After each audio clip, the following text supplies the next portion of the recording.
So in this video, we are going to create a to-do application. So this is the user interface, guys. So here you can just see, guys, we are having some to-dos, and here we are getting two buttons, edit and if I'm going to click on add to-do, so I can add to-do. So let's add a to-do like record video. If I'm going to enter, you can just see alert, and here you can just see to added.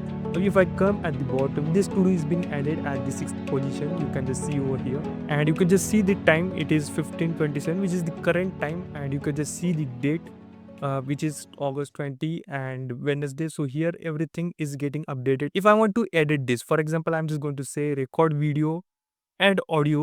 If I'm going to click on update, here we are just going to make this. So here you can just see it will get updated, record video and audio.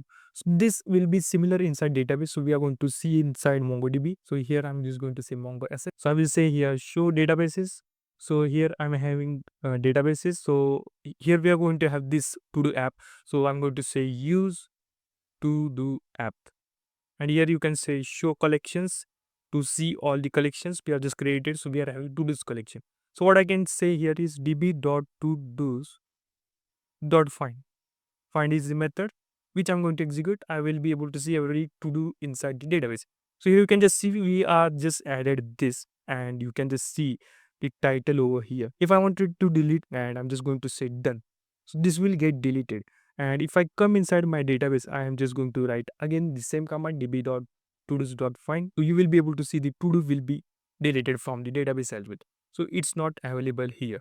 Similarly, what we can do is we can update it, we can delete it. For example, I'm just going to keep, so I'm just going to give these two to-dos like a play chase, update GitHub code, for example, and let's check it inside database. So it will get updated here. So you can just see there is just two to-dos. So this to-do application will be dynamic, and we're just going to create each and everything. So if I'm going to create any to-do on that particular date, and here time and date will be displayed, and if I'm going to edit it after 2 days or 3 days, that particular date will be displayed, that particular time will be displayed. So guys, we are going to see each and everything from basics, from scratch. So you don't have to worry about this. If you are a beginner, then it is very important video for you, because I'm going to divide this project into several videos, some small videos, and we are going to cover each and every concept. Now we are just going to see the overview that what we are going to do inside these videos.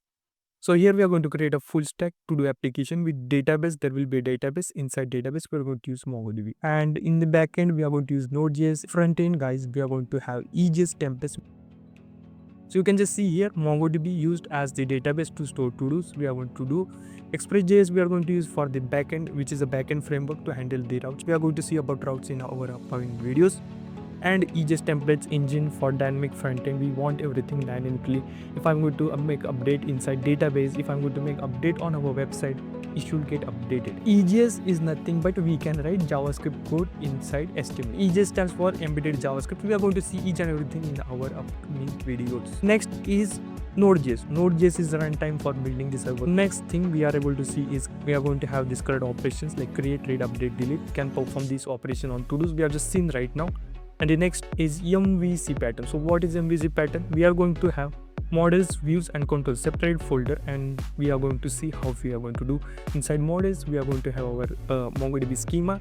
We are going to use Mongoose for that. Inside views folder, we are going to have EJS files, and inside controller, we are going to have the backend logic, guys. Next is we are going to create RESTful APIs, guys. So if you are new to the channel, please do like, please do share, please do subscribe the channel, and similarly, we are going to have different videos on web development. In next video, we are going to see Express.js.